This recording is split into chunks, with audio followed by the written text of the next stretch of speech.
Hey, Hero, Hall of Fame, and franchise members, thanks for your support as always, and thanks for submitting questions for my monthly members only Ask Me Anything vlog. Here we go. Hero member nucksfan number 29 says this: Clay, do you think the preseason losses to the Kraken tell the story of things to come for this rivalry? And do you think the Kraken is too much for us to defeat?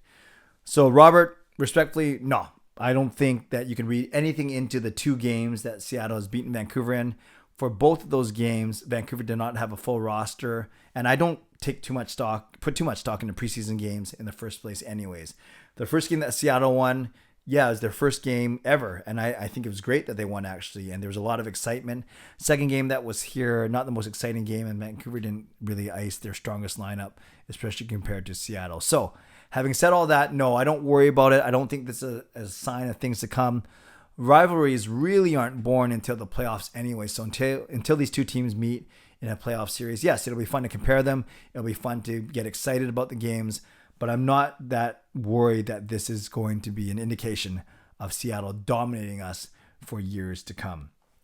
Hero member Just Incredible, do you think Jim Benning is to blame for losing out on two high draft picks in Jake Virtanen and now Olli Juolevi? Do you think that will end up causing turmoil for fans calling for his firing? Justin, two really good questions. I don't think that fans are going to be calling for his firing. You can only do so much research. You can only do so much when you draft these players. And yes, I get Virtanen was the 6th pick overall in 2014. I get that Juolevi was the 5th overall pick in 2016.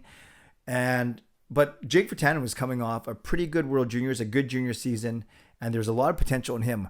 Olli Juolevi was coming off a great World Juniors as well. So once you draft them, though, it's how well do you develop them? It's how well do they develop as players? And I don't blame Jake Virtanen's moral, I guess, whatever he's going through aside.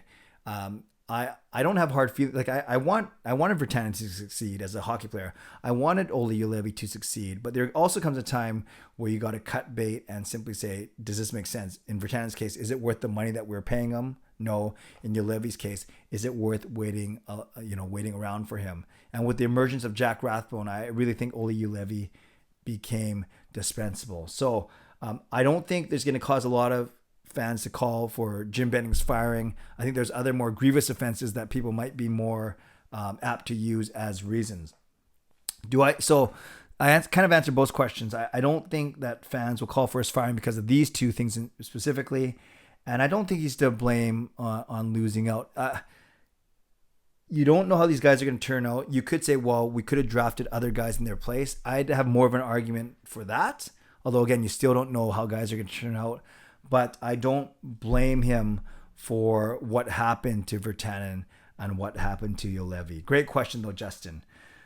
Hero member Lucas Gates, any players to keep an eye on in Abbotsford? Yeah, 3 come to mind. I'll give you one of each position. Mikey DiPietro, he is being groomed to be the backup for Thatcher Demko starting next season after Halak's 1-year contract. So I keep my eye on DiPietro. Let's see how he does with the full season. On D, Jet Wu is the one who really intrigues me, not just because he's half Asian, but right side defenseman, kind of shades of Bieksa. Would love to see him work out, even if he maxes out as a third pairing guy. So I'm excited about Jet Wu. And up front, Ethan Keppen is a guy that always catches my eye, and I think he is poised to do big things in Abbotsford this season. Hall of Fame member Adam Broomfield says, how do you see the Hamonic situation playing out? And do we have any updates on what's happening? I think, Adam, you asked this question before Hamonic got placed on waivers. You might be watching this before we find out if Hamonic clears waivers. I fully expect Hamonic to clear waivers because I don't think any team, I'm sure the Canucks tried to trade him already. Maybe will a team try and get him for nothing? It's kind of hard to do if you haven't really talked to him, right? And if you don't know what his situation is, or maybe teams are going to do that before they make a claim. Regardless, my guess is Hamonic will not get claimed. The Canucks will be on the hook for not $3 million, but $1.875 million on the cap.